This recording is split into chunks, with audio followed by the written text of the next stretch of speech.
बाबाजी और हुजूर जी की प्यारी संगत जी, राधा स्वामी जी, स्वागत है आपका हमारे चैनल सतगुरु का ज्ञान में।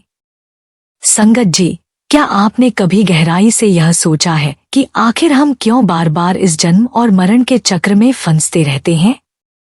क्यों कभी हमारे जीवन में सब कुछ सुखद और अच्छा दिखाई देता है और फिर अचानक ही दुख, कठिनाई, बीमारी या संकट आ घेरते हैं? कभी मानसिक शांति मिलती है तो कभी मन अशांत होकर चिंता और तनाव में डूब जाता है। कभी आर्थिक समृद्धि मिलती है तो कभी गरीबी का बोझ दबा देता है। आखिर यह उतार चढ़ाव क्यों? दरअसल इसका कारण हमारे कर्म हैं, जो हमारी आत्मा के साथ हर जन्म में चलते रहते हैं और हमें बार बार इस संसार में खींच लाते हैं। और संगत जी, यह भी एक गहरा प्रश्न है कि क्या सच में कोई ऐसा सामर्थ्यवान सद्गुरु होता है जो हमें इस कर्म बंधन से मुक्त कर सकता है? क्या वह केवल नामदान देकर हमारे जन्म जन्मांतर के भारी बोझ को काट सकता है? संत महापुरुष यही समझाते हैं कि सद्गुरु केवल कोई साधारण व्यक्ति नहीं, बल्कि परमात्मा का भेजा हुआ वह शक्ति स्वरूप होता है जो नामदान देकर शिष्य के कर्मों का हिसाब अपने ऊपर उठा लेता है और उसकी आत्मा को मुक्ति के मार्ग पर आगे बढ़ा देता है। आज हम इसी गहरे रहस्य का पर्दा उठाएंगे और समझेंगे कि सद्गुरु नामदान देकर कैसे शिष्यों के कर्म काट देते हैं। संगत जी, आज की यह वीडियो अत्यंत सुंदर और हृदय को छू लेने वाली है।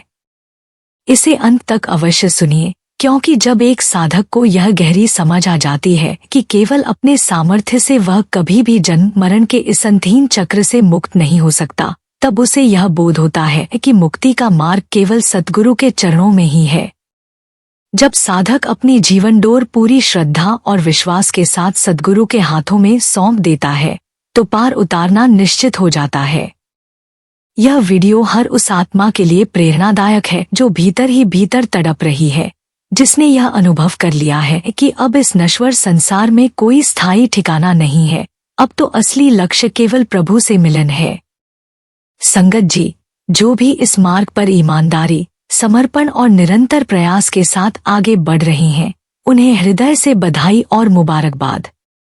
और संगत जी, अगर आप हमारे चैनल सद्गुरु का ज्ञान पर नए हैं तो निवेदन है कि इसे सब्सक्राइब जरूर करें, ताकि बाबाजी की अमूल्य शिक्षाएं और आध्यात्मिक मार्गदर्शन निरंतर आपके जीवन को आलोकित करते रहें।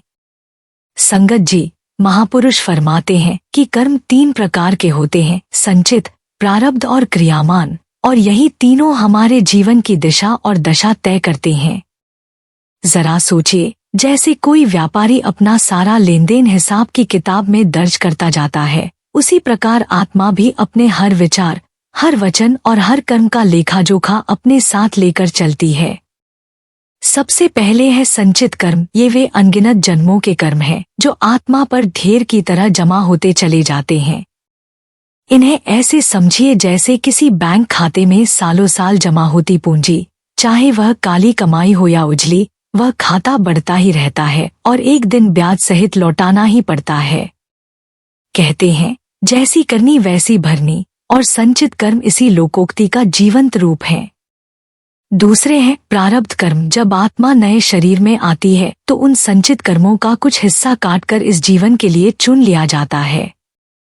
यही कारण है कि कभी हमारे जीवन में दिन फूलों की तरह खिलते हैं और कभी कांटों भरी राह पर चलना पड़ता है। कभी सुख की छाव मिलती है तो कभी दुख की धूप झुलसाती है।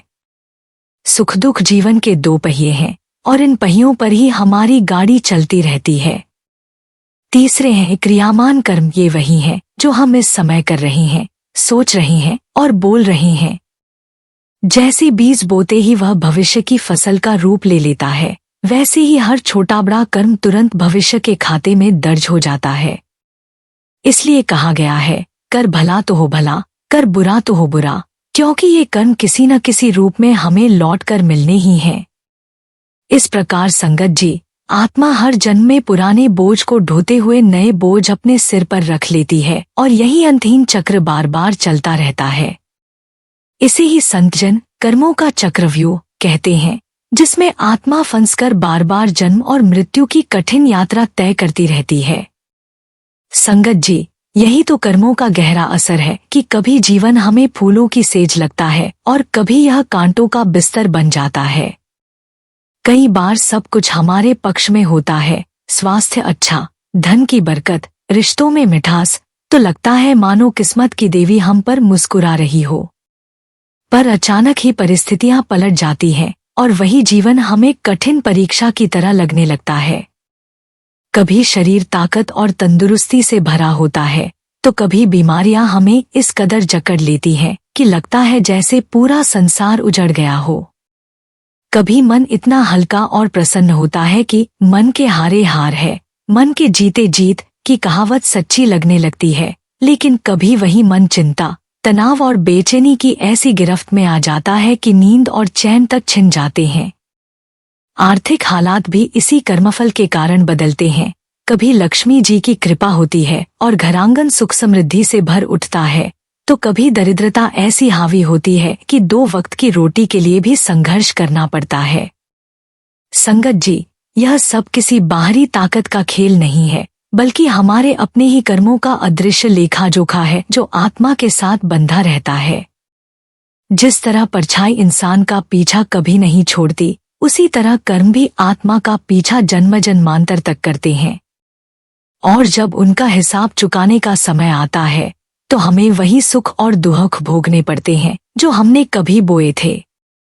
यही कारण है कि संत महापुरुष बार बार चेताते हैं, कर्मों का खेल बड़ा सूक्ष्म है, इसे समझो और सही राह पर चलो। संगत जी, यही तो सद्गुरु का अद्भुत कार्य है, नामदान की महिमा। जब आत्मा अपने पिछले जन्मों के असंख्य कर्मों से दबकर थक चुकी होती है और ईश्वर की ओर लौटने की पुकार करती है, तब उसे सद्गुरु की शरण मिलती है। यह कोई संयोग नहीं होता, बल्कि परमात्मा की कृपा का परिणाम होता है। सद्गुरु जब शिष्य को नामदान देते हैं तो यह केवल एक शब्द या मंत्र नहीं होता, बल्कि एक दिव्य शक्ति का संचार होता है। नामदान वह वचन है जो सद्गुरु अपने शिष्य को देते हैं कि अब उसकी आत्मा को उसके सच्चे घर यानी परमधाम तक पहुंचना ही है। उसी क्षण से शिष्य का जीवन बदलने लगता है। सद्गुरु उसके जन्म जन्मांतर के संचित कर्मों का बोझ अपने ऊपर उठा लेते हैं, ठीक वैसे ही जैसे कोई प्रेममयी माँ अपने बच्चे की सारी परेशानियां अपने सीने से लगा लेती है। इसके बाद शिष्य के जीवन का मार्ग धीरे धीरे साफ होने लगता है, भीतर शांति और विश्वास उतरने लगता है। संगत जी, कबीर साहिब जी ने भी यही सत्य स्पष्ट किया है। राम नाम सब कोई कहे, नाम ना चीन्हे कोई। नाम चीन्हे सद्गुरु मिले, नाम कहावे सोई। इसका अर्थ यही है कि केवल नाम जपना काफी नहीं, नाम का वास्तविक अर्थ और शक्ति केवल सद्गुरु के द्वारा ही समझी जा सकती है। नामदान के साथ ही आत्मा की यात्रा भीतर की ओर प्रारंभ होती है और सद्गुरु उसके जीवन का सच्चा मार्गदर्शक बनकर हर कठिनाई से उसे निकालते हैं। यही नामदान की सबसे बड़ी महिमा है। संगत जी, अब आप देखिए कि सद्गुरु की महिमा और उनके प्रेम की गहराई कितनी अद्भुत है। इस सत्य को समझाने के लिए बाबा जी महाराज और मोतीराम सत्संगी का एक अत्यंत मार्मिक प्रसंग आता है। बाबा जी महाराज एक बार अंबाला शहर में सत्संग करने के लिए पधारे। वहां मोतीराम जी नामक एक बहुत प्रेमी और निष्ठावान सत्संगी रहते थे। एक दिन उनके पास एक धनी और प्रतिष्ठित व्यक्ति हुडम सिंह आया और उसने नामदान लेने की इच्छा प्रकट की। मोतीराम जी को लगा कि यदि इतना बड़ा धनवान और समझदार व्यक्ति सत्संग से जुड़ जाएगा तो रौनक और बढ़ जाएगी।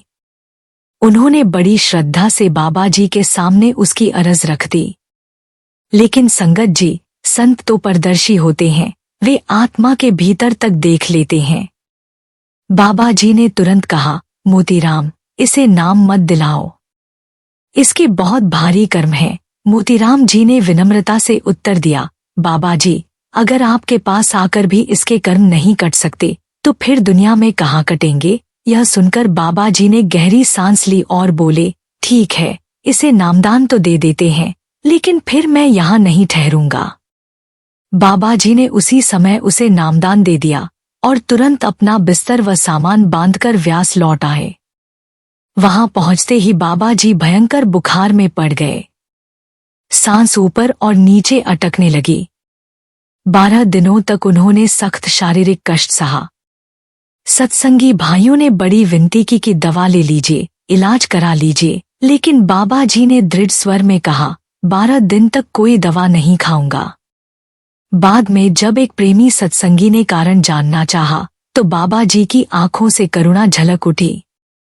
वे बोले, हुजम सिंह को काल द्वारा 7 जन्म गर्भ में भटकना था, लेकिन मैंने उसे नाम दिया है, इसलिए उसके सारे भारी कर्म मुझे अपने ऊपर उठाने पड़े। संगत जी, इस प्रसंग को सुनकर रूह कांप जाती है। सोचिए, सद्गुरु अपने शिष्यों के लिए कितनी पीड़ा सहते हैं और फिर भी कभी किसी पर जाहिर नहीं करते। उनका प्रेम ऐसा है कि वे अपने शिष्यों को दुख से बचाने के लिए स्वयं कष्ट झेल लेते हैं। यही सद्गुरु का सच्चा बलिदान और करुणा है, जो शब्दों से परे है।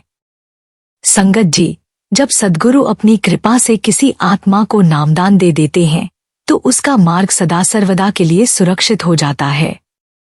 नामदान मिलने का अर्थ केवल इतना नहीं कि शिष्य को कोई मंत्र या जप दे दिया गया, बल्कि इसका मतलब यह है कि आत्मा का सच्चे घर लौटना निश्चित हो गया। हाँ, यह सच है कि साधारण नामलेवा को अपनी मंजिल तक पहुंचने में 4 जन्म तक लग सकते हैं, क्योंकि मन और माया के बंधन जल्दी ढीले नहीं होते। लेकिन यदि शिष्य का विश्वास अटूट हो, भक्ति सच्ची हो और उसका हृदय पूरी तरह सद्गुरु के चरणों में समर्पित हो जाए, तो केवल एक ही जन्म में मुक्ति संभव हो जाती है।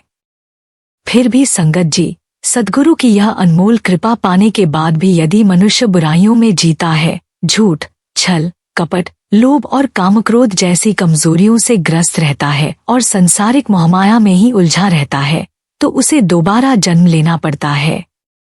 यह ऐसे ही है जैसे किसी ने अमृत का प्याला हाथ में लिया, लेकिन पिया ही नहीं, तो प्यास तो वैसी की वैसी ही रहेगी।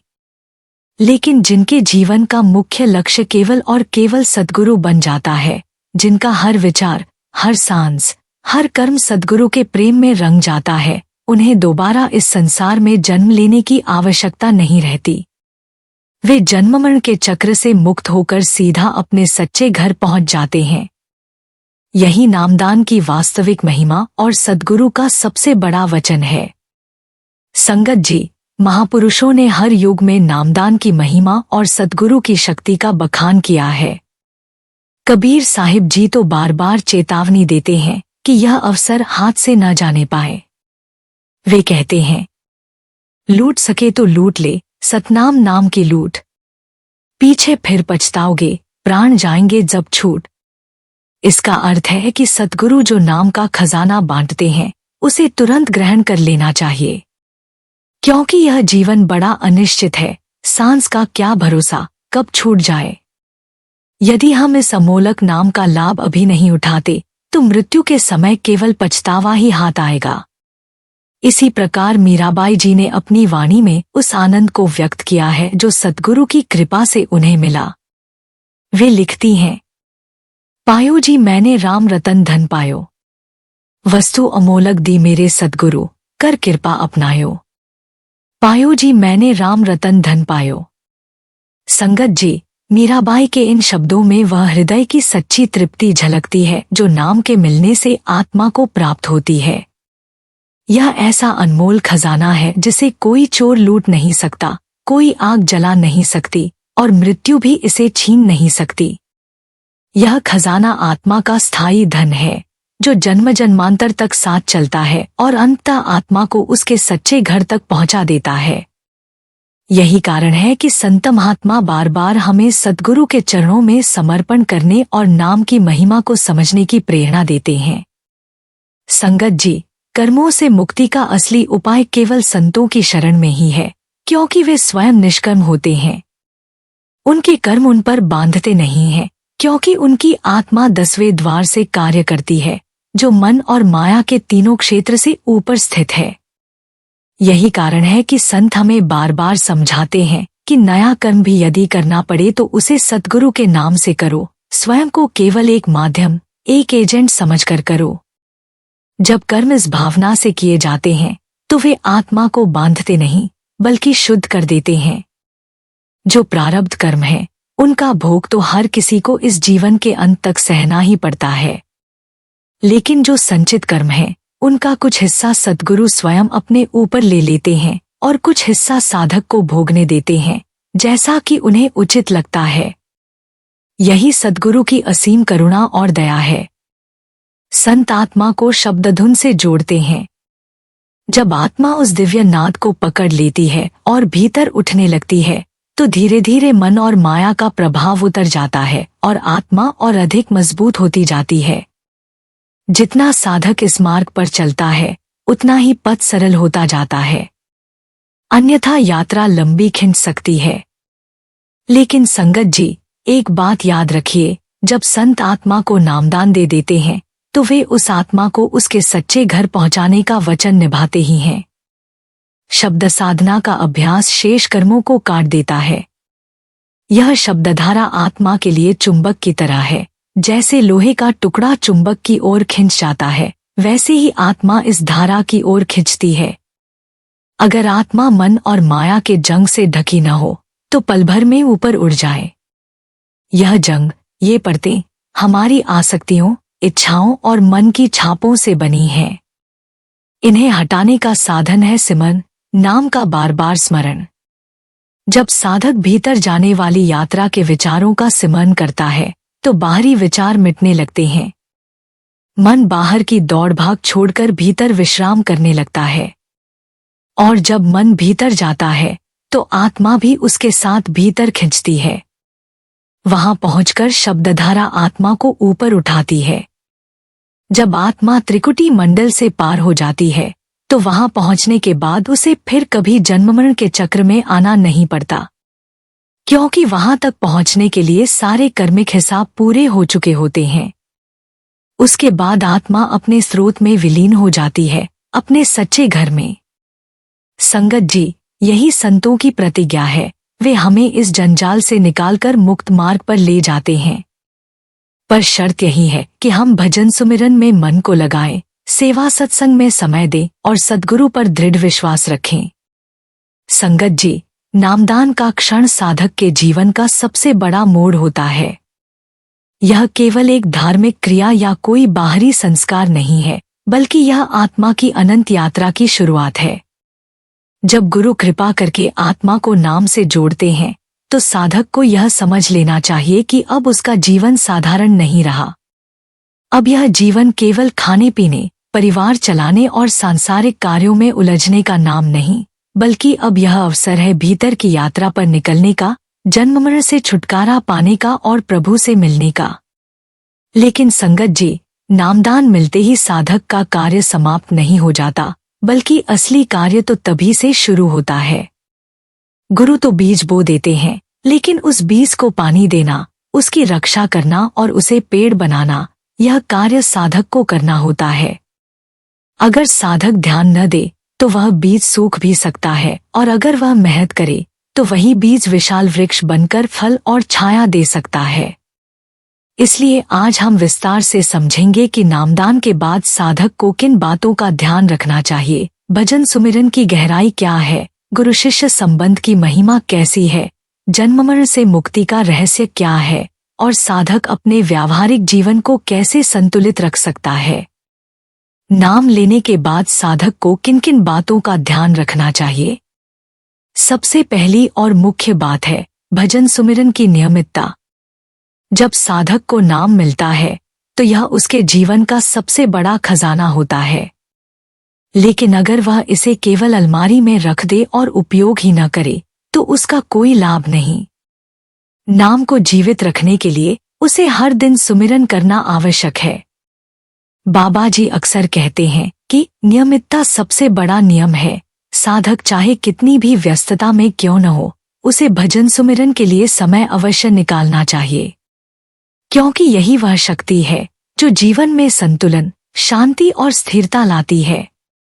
दूसरी बात है सेवा और सत्संग का महत्व। सेवा साधक के भीतर अहंकार को तोड़ती है। जब हम दूसरों की मदद करते हैं, सफाई करते हैं या किसी भी प्रकार का निस्वार्थ कार्य करते हैं, तो भीतर की कठोरता पिघलने लगती है। सत्संग मन को सही दिशा देता है। इस संसार में इतनी उलझने और आकर्षण है कि मन बार बार बहक जाता है।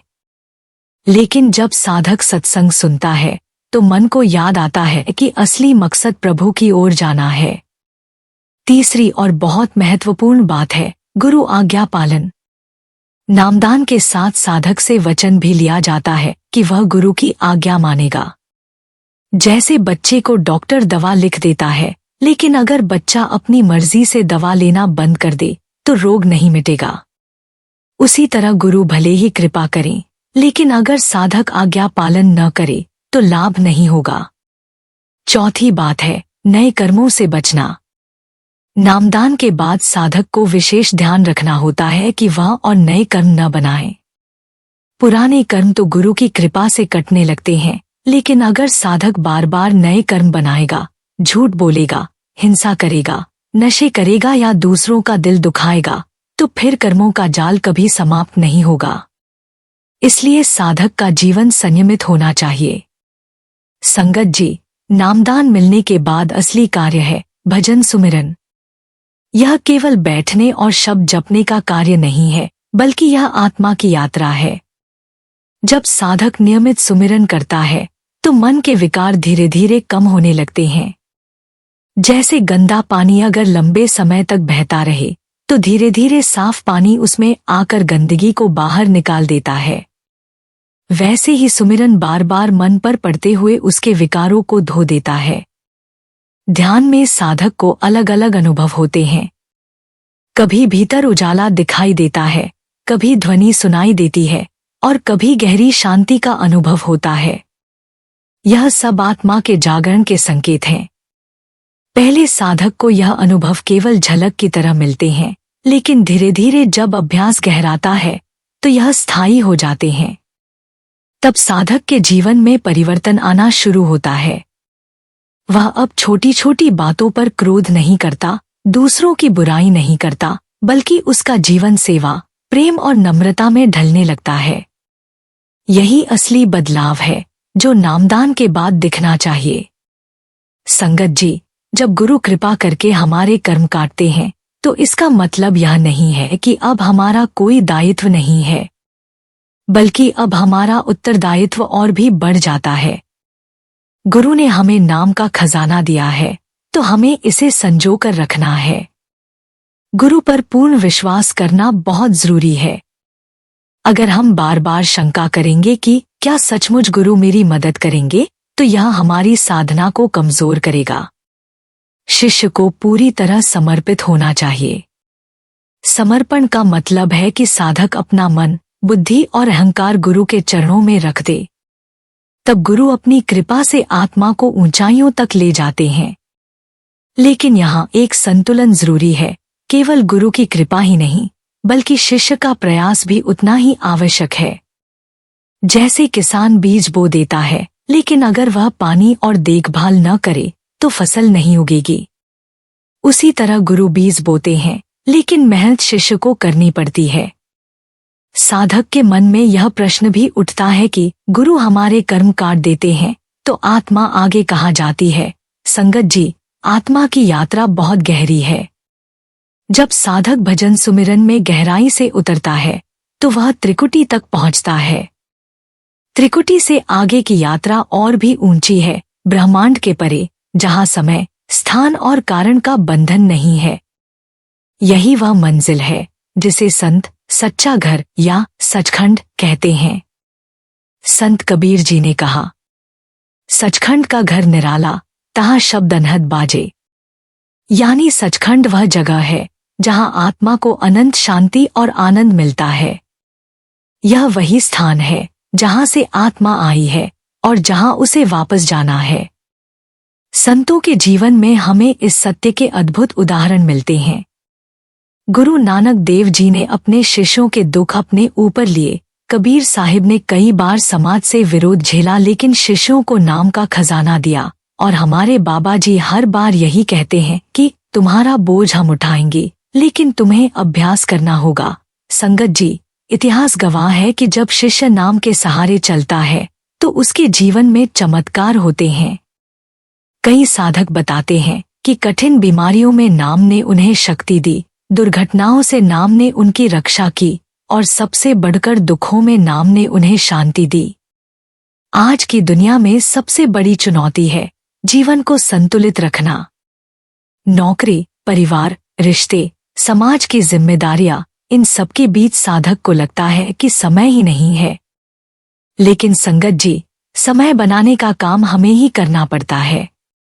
सुबह जल्दी उठना, रात को मोबाइल टीवी पर समय बर्बाद न करना, काम करते हुए भी सुमिरन करना, यही संतुलन है।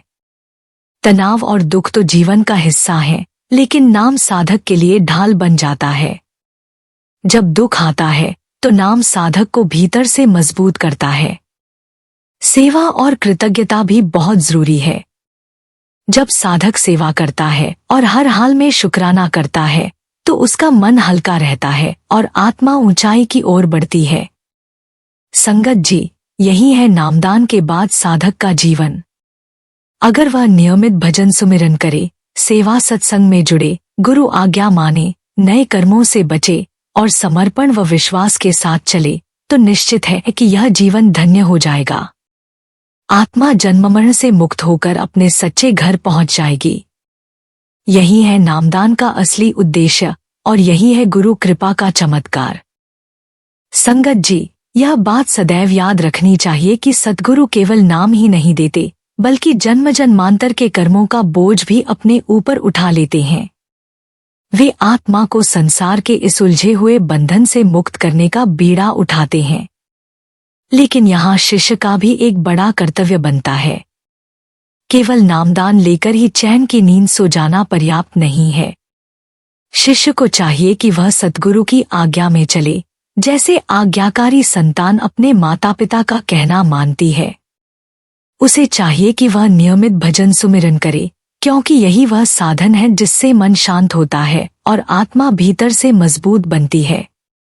सेवा के द्वारा उसका अहंकार गलता है और सत्संग के माध्यम से उसकी बुद्धि को सच्चाई का प्रकाश मिलता है। याद रखिए संगत जी, सद्गुरु वह नाविक है जो इस विशाल संसार सागर में हमें पार लगाते हैं। यदि हम नाव में बैठकर भी चप्पू उल्टी दिशा में चलाएं, तो मंजिल कैसे मिलेगी। इसलिए आवश्यक है कि हम सद्गुरु के चरणों से जुड़े और उनकी आज्ञा को जीवन का नियम बना लें। सद्गुरु के चरणों से जुड़ जाएं, क्योंकि वही हमें जन्ममरण के चक्र से मुक्त करके हमारे सच्चे घर तक पहुंचाते हैं। यही शिष्य का सच्चा धर्म है और यही जीवन की सबसे बड़ी उपलब्धि। संगत जी, अगर आपको यह वीडियो ज्ञानवर्धक और लाभकारी लगी हो तो इसे अपने मित्रों, परिवार और परिचितों के साथ जरूर साझा कीजिए, ताकि वे भी सद्गुरु की महिमा और कर्मरहस्य को समझकर अपने जीवन को सही दिशा दे सकें। और यदि आप पहली बार हमारे चैनल पर पधारे हैं तो सद्गुरु की वाणी, भजन सुमिरन के अनुभव और ऐसे ही अनमोल आध्यात्मिक रहस्यों को जानने के लिए अभी चैनल को सब्सक्राइब कर लीजिए। आपका एक छोटा सा कदम किसी और आत्मा के जीवन में बड़ा परिवर्तन ला सकता है। प्रिय संगत जी, अगर आपको यह संदेश अच्छा लगा हो तो कृपया इसे लाइक और शेयर करें और हमारे चैनल सद्गुरु का ज्ञान को सब्सक्राइब करें। हम सभी उस एक मालिक के संतान हैं और इस प्रकार एक दूसरे को प्रेरित करते हुए हम अपने जीवन को सही दिशा में ले जा सकते हैं। राधा स्वामी जी।